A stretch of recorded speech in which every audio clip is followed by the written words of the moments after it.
অত খাবে না, অত দিলেও খায় না, অত খাওয়ার দরকার নাই, কম কম খাওয়াই ভালো।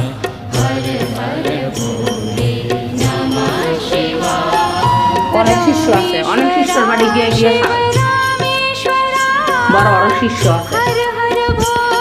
মানুষের মুখে শুনি ভগবান বলে বড় লোকের বাড়ি থাকে, কি জানি জানতাম না, হয়তো মানুষে জানে, মানুষ ওই জন্য কর, মানুষে যেটা করে ওই সত্যি।